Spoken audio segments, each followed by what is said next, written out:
Get out of here, kid! This is no place for children! The shout tore through the cold, sterile air of Mount Sinai Hospital, where, behind a glass door, the only son of a powerful mafia boss was clinging to life, and no one dared to step inside. The steady beeping of the heart monitor echoed between murmurs of defeat. Harvard, Johns Hopkins, Mayo Clinic, all helpless before an illness with no name. Then she appeared. Kesha Carter, a 15-year-old girl clutching a stack of medical textbooks, her janitor father's uniform still carrying the faint scent of disinfectant. The silver-haired doctor in a spotless white coat stood blocking the doorway, as if the girl herself carried contagion. Inside, Tommy Mark Kelly, an 8-year-old, the only son of notorious mob boss Vincent Marcelli, was gasping for life after 3 weeks of battling a mysterious illness. More than 100 physicians from Harvard, Johns Hopkins, and the Mayo Clinic had thrown up their hands. They'd all failed. No one knew why the boy was wasting away day by day. Kesha hugged her stack of medical books to her chest and said calmly, "My father has worked here 20 years. He cleans every corridor. I know the patients on this ward better than your interns do." Peterson scoffed in contempt. "The janitor's daughter teaching medicine now? Go back to school, kid. Let the adults do the work." What he didn't know was that this kid had graduated high school at 13, had read medical journals since she was 10, and possessed a photographic memory. Read something once, and it stayed with her forever. More importantly, for the past 15 days, Kesha had been quietly studying Tommy's charts, and she'd noticed a pattern that hundreds of experts had overlooked. She whispered, "It's not a rare disease. It's thallium poisoning." Peterson spun around. "What did you just say?" "Nothing that matters to someone who's already decided a 15-year-old black girl can't know more than him," Kesha replied, her voice as cold as steel. At that moment, a nurse burst from the room. "Doctor, the boy's seizing again. His blood pressure is crashing." Through the cracked door, Kesha could see Vincent, the man who had made half the city tremble, collapsed by the bedside, tears streaming down his lined face as they fell onto his son. 12 of the region's finest doctors were in a panic around the boy. 3 weeks of agony, and it had come down to no one listening to a girl who was not like them. But Kesha didn't just stand there. She had been waiting for exactly this instant, for adult arrogance to collide with the blunt truth that intellect recognizes no color or class. She knew she had only one shot to prove they were wrong. Dr. Peterson barked, "Security! Get this girl out! Minors are not allowed in here." 2 big security guards stepped forward, but Kesha didn't move. "You're letting a child die because of your pride," she said, her voice ringing down the corridor. "How insolent!" Dr. Harrison, the most famous pediatric cardiologist on the East Coast, sneered. When the word human left his mouth, it sounded like an insult. Kesha recognized that tone, the same she'd heard at the medical school that had awarded her a scholarship when she was 14. Dismissive looks. The whispered, she only got in because of affirmative action. But she would not let them define her. For 2 weeks, while her father James cleaned the night shifts, Kesha had been quietly reading every chart and memorizing every lab value. One night her father warned her, "Daughter, this is dangerous. If they find out, Dad, a child is dying because doctors are too proud to think differently," she answered, eyes blazing. That was the look of a genius who would not back down. While the guards hesitated, Vincent Marcelli stepped forward. The man once called the King of the Docks now looked decades older. "You say poisoning?" His voice rough with emotion. Peterson cut in. "Mr. Marcelli, please don't listen to this girl. She just wants attention. We've run every test. Over 200 rare disease panels, $500,000 spent, and not a single basic heavy metal screen." Kesha interrupted. "Because you think poisoning only happens in the movies, not to the children of the rich." The corridor went silent. Vincent stared straight into the girl's eyes that held intelligence, and the fury of someone who'd been underestimated all her life. "Test for it," he said. "Mr. Marcelli, do it now," he thundered. No one dared object. 47 minutes later, the results came back. Thallium levels 15 times normal. Cause of the boy's condition, acute thallium poisoning. The entire hallway froze. 12 celebrated physicians, alumni of the world's most expensive schools, stood dumbstruck before a 15-year-old black girl. "Impossible?" Harrison muttered. But Vincent Martelli fell to his knees right in front of her. "You saved my son," he said, voice choking. "What can I do to repay you?" Kesha answered softly. "Let me finish. Thallium doesn't appear in the body by itself. Someone is trying to kill Tommy, and I will find who did it." Peterson leapt up, furious. "Enough! A child has no right to investigate inside this hospital." Kesha turned, and for the first time smiled. A dangerous, composed smile, sharp as a blade. "Where did you graduate, Dr. Peterson?" "Harvard." "And what year?" 1998. "Why?" Kesha pulled out her phone and held it up for everyone to see. In that year's Harvard curriculum, thallium is listed as the third most common cause of poisoning in children, right on the first page of the introductory chapter. Peterson flushed. "And here," she continued, "in the 2019 paper you co-authored in Pediatric Emergency Medicine, page 127, line 15, when encountering unexplained neurological symptoms, test for heavy metals, especially thallium." The air seemed to harden. "Explain yourself then, Dr. Peterson. Was it incompetence or negligence?" Just then, James pushed his mop cart into view. "Dad," Kesha called, "I need your help." "What do you want me to do?" he asked. "You've worked here 20 years. You know who goes in and out of Tommy's room. Someone is putting thallium into his body. I need you to help me find them."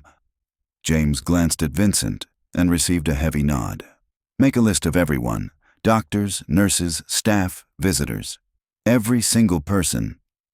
Peterson started to protest, but Vincent cut him off. "Doctor, you just failed to recognize the person who tried to kill my son. I suggest you stay silent before I lose my temper."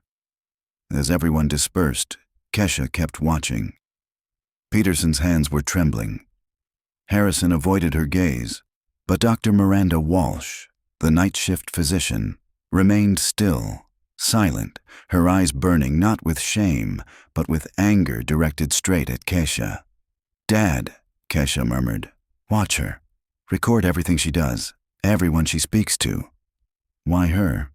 "Because when everyone else was ashamed, she was furious. Not because I humiliated her, but because I saved the boy." James froze. After 2 decades in the hospital, he'd learned to read people. And he understood. His daughter hadn't just saved a life. She was exposing something much bigger. "What did you find, Kesha?" he asked. The girl smiled, the knowing smile of a young genius who had seen what others refused to look at. "Dad, Tommy isn't the first child to almost die mysteriously in this hospital over the past 2 years. And if I'm right, Dr. Walsh isn't just trying to kill one child. She's covering up a secret so dark it could make this entire hospital tremble." Through the window, Kesha looked down at the VIP parking lot. Rows of luxury cars belonging to the city's most powerful families, whose children were fighting for their lives upstairs. And in Kesha's eyes burned not only anger, but a promise that no one else would die because of this arrogance again. She's running a systematic killing chain, targeting heirs of influential families. And now that I know, she'll try to silence me before the truth gets out. The realization hit James like a lightning strike. His daughter hadn't just saved a life. Kesha had uncovered a conspiracy that could shake the upper class to its core. And now, a serial killer knew that the one following her was a 15-year-old girl. "What do we do now?" James asked, his voice heavy with a father's dread. Kesha glanced out the window. Dr. Miranda Walsh was striding quickly toward a black car, speaking rapidly into her phone. "We'll give her exactly what she expects from a mouthy kid," Kesha said softly. "We'll play the part of the curious, foolish teenager who poked her nose into adult business. When she lowers her guard, when she thinks we're just playing detective, we strike. James looked into his daughter's eyes. The same determined fire that had driven her to self-study medicine, graduate high school at 13, and diagnose what Harvard's finest had missed for 3 straight weeks. And then, Kesha said, "We'll show this city that justice doesn't always look like what the privileged expect, but it's always what they end up paying for when it's too late." Walsh thought she was dealing with a naive girl when Kesha began asking about other rare deaths. The doctor smiled smugly and advised, "Go home and study, dear. Don't play detective." Big mistake. "Dad, did you install the cameras where I said 2 a.m.? 3 days after the first discovery," Kesha whispered as James mopped the hallway. "In the supply room on the 4th floor and in the compounding lab." James nodded, discreetly handing her a small recorder. "But if she finds out—" "She won't, not until it's too late," Kesha interrupted, checking the device. "To her, I'm just a nosy black kid. She doesn't know that for the past 72 hours, every step she's taken is in my logbook." What Walsh also didn't know was that Kesha had quietly accessed the hospital's internal system using passwords she'd memorized over years of being invisible. She cross-referenced every unexplained child death from wealthy families in the past 2 years with Walsh's night shifts. 7 children, 7 powerful families, all showing the same chain of neurological gastrointestinal alopecia symptoms, each case worsening during Walsh's shifts. The signs aligned perfectly with thallium poisoning: severe abdominal pain, glove and stocking paresthesia, progressive muscle weakness, diffuse hair loss, and Mies white lines on the nails after exposure. The standard treatment, Prussian blue, blocked enterohepatic circulation and enhanced elimination. The next afternoon, Kesha played the admiring student. "Doctor, can I ask about pediatrics? I dream of being like you one day." Walsh squinted slightly, forcing a superior smile. "Finish high school first, sweetheart. I was just curious about those rare cases here, like Tommy's. It's sad, isn't it, when children die and no one finds out why? Oh, and Senator Morrison's daughter, Judge Thompson's son. They had similar symptoms before they passed. Strange coincidence, right?" Walsh's face froze. "Young lady, stop asking nonsense. Go home. This hospital isn't the place to feed a teenager's morbid curiosity." "I'm sorry if I spoke out of turn." Kesha bowed slightly, while pressing the recorder in her pocket, capturing every word of the doctor's threatening tone. That night, Walsh made her fatal mistake, thinking she had scared the girl off. She called a contact. "We've got a problem. The janitor's daughter is asking about the previous cases. She named names." The voice on the other end was ice cold. "Does she really know, or is she guessing?" "Hard to tell. The girl's too smart for her own good. But she's black, poor, a janitor's kid. Who's going to believe her over me? Even so, don't take chances. This operation is profitable. Families pay to remove troublesome heirs and redirect inheritance. We can't let a nosy teenager ruin years of work." Solution? An accident, like always. Drug overdose. Teen curiosity. Tragic, but believable. "Understood. I'll arrange it." Kesha nearly dropped the recorder. Walsh wasn't killing at random. She was taking contracts from families themselves, eliminating difficult heirs. The recording now held not just a confession, but names, motives, financial ties. But Kesha had less than 24 hours before Walsh made her move. The next morning, Kesha called an emergency meeting with Vincent Marcelli, Dr. Peterson, and the hospital board. "I know who poisoned Tommy," she said calmly, "and there's more." When Walsh entered the meeting room, expecting to see a terrified girl about to be scolded, she instead faced a round table. Vincent at the head, flanked by 2 lawyers, the hospital director, and Kesha, laptop open. "Dr. Walsh," Kesha smiled. "Would you like to hear a recording from last night?" Walsh's face went pale as her own voice filled the room, discussing murder for hire with chilling precision. Illegal recording, Walsh stammered. Interesting thing, one lawyer interrupted. Audio evidence of conspiracy to murder, especially involving minors, is usually admissible in court. Vincent leaned forward, eyes like a predator's. You tried to kill my son for money. It wasn't personal, Walsh whispered, her facade crumbling. Just business. Their families wanted... I don't need excuses. Vincent cut her off coldly. I need justice. He turned to Kesha, offering the first genuine smile since the day they met. A 15-year-old did in 1 week what the police and the feds couldn't do in 2 years. You didn't just save my son, you saved other children who were still on the list. Walsh shifted as if to rise, but security was already blocking the door. Career, reputation, freedom. Everything collapsing because of a teenager she had once dismissed for her skin color and class. Oh, and those silly questions I asked yesterday. Kesha closed her laptop, smiling. Each one was designed to make you incriminate yourself. Catching criminals sometimes only requires letting them believe they're smarter than their victims. As Walsh was led away in handcuffs through the corridor where she had once strutted with impunity, a question lingered. How many other Dr. Walshes are hiding in positions of power, shielded by the same arrogance that destroyed her? And how many other Keshas are being ignored, their voices smothered before they can save a life? 6 months later. Front page of the national papers. Star doctor convicted of serial murder. A photo of Walsh in an orange jumpsuit, crying before the cameras that once hailed her as a medical celebrity. 7 millionaire families exposed for hiring the murders of their own children. A senator resigns. A judge is arrested. A social earthquake among the elite. Kesha Carter, 16, awarded a full scholarship to Harvard Medical School, the youngest ever admitted. The national broadcast announced. The girl who saved Tommy Mark Kelly and exposed a child-killing ring has also founded the Carter Foundation for Gifted Students in Hardship.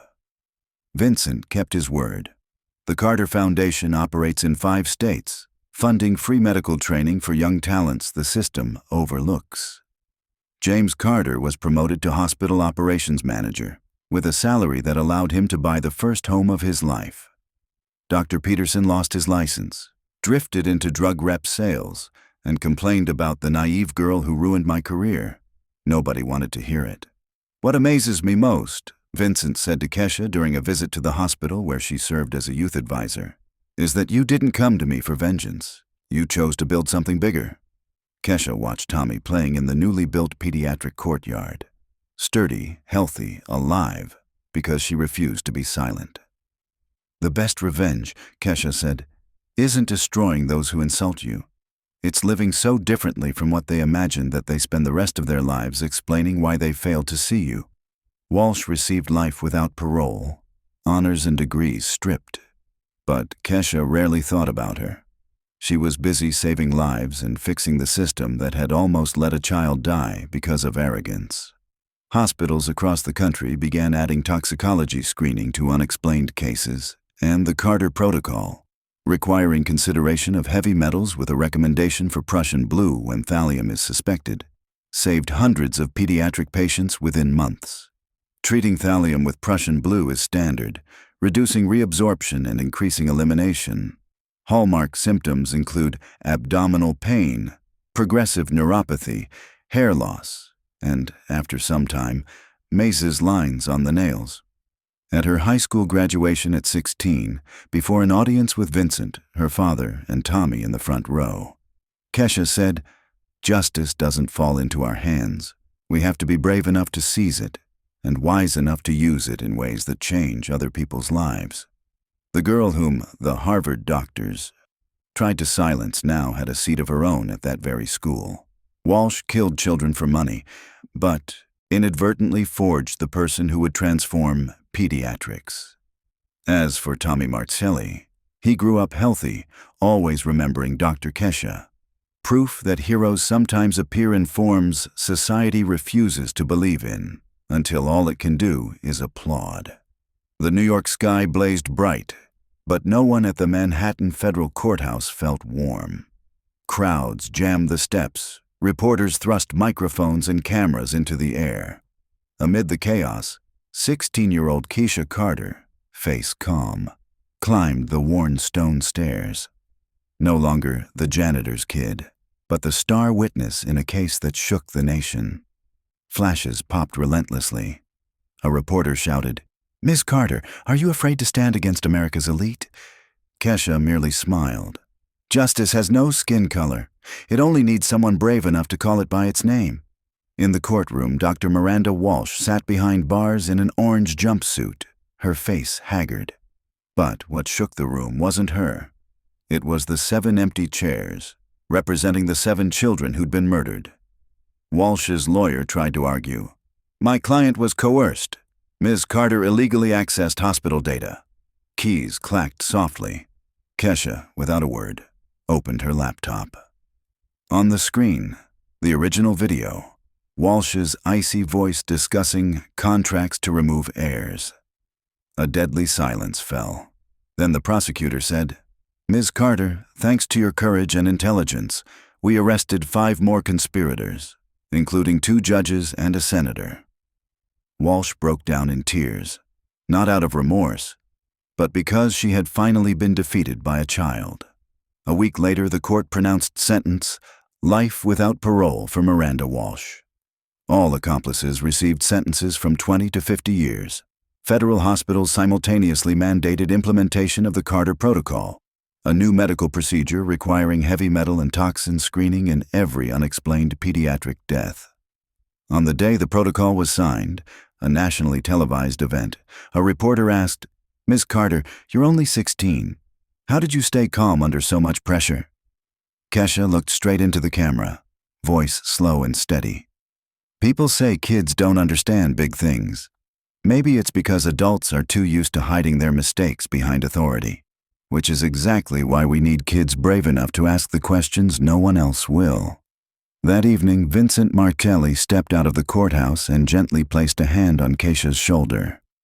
"Do you know what I respect most about you?" "What is it?" "You never let hatred lead you. You chose justice over revenge." Kesha smiled, streetlights glinting in her eyes. "If I chose hate, I'd be no different from them." In the distance, Tommy ran up and threw his arms around her. "Hey, I'm all better now." She laughed, crouched down, and patted his hair. "Then you have to live strong. Not everyone gets a second chance." 2 years later, Harvard Medical School, awash in autumn gold. The name Kesha Carter gleamed on a brass honor board. Founder of the Carter Protocol, saving thousands of pediatric patients. The auditorium buzzed with new students. She stepped to the lectern, voice more mature now, but with the same eyes as before, bright, steady, unyielding. "You ask me the secret to success," she said. "There is no secret. Only 3 things: curiosity, compassion, and the belief that knowledge belongs to everyone, not to any one class." At the back, James Carter quietly wiped away tears. 20 years pushing a mop, he had never imagined his daughter would one day teach at Harvard, the very school that once mocked her. Now they weren't laughing. They stood and applauded. Outside, a breeze drifted across the campus. A small bronze plaque bore the words Kesha herself had written upon receiving her full scholarship. "Intelligence has no color. Justice needs no privilege. It only needs someone to believe that genius sometimes appears in a form the world stubbornly refuses to see." Amid the brilliant lights of Harvard's Grand Hall, the girl who had once been thrown out of a hospital ward now stood at the lectern, her voice steady and resonant beneath a long wave of applause. Before her were no longer condescending faces, but hundreds of students bowing their heads, listening in silence. 2 years, 3 major cases, hundreds of lives saved. All of it began with the moment a young girl dared to say no. Dared to believe that knowledge does not belong to any class, and that courage does not wait for us to grow up. At the back of the hall, the janitor father smiled quietly. He knew that the little girl who once clutched a stack of textbooks had rewritten the definition of justice, not as a title, but as truth spoken from the lowest place. And somewhere in the front row, Tommy Marcelli lifted his eyes toward his Dr. Kesha, the one who had saved him with brilliance and compassion. He understood now that heroes don't always wear white coats. Sometimes they only need a heart brave enough to defy the impossible. Justice doesn't fall from the sky. It is created by those brave enough to seize it and wise enough to use it to change the world. And you, do you believe that intelligence can come from anyone, no matter where they were born? If this story touched you, don't forget to like, share, and subscribe. To hear more journeys of the forgotten, the underestimated, and the courageous who rewrote the rules of the world.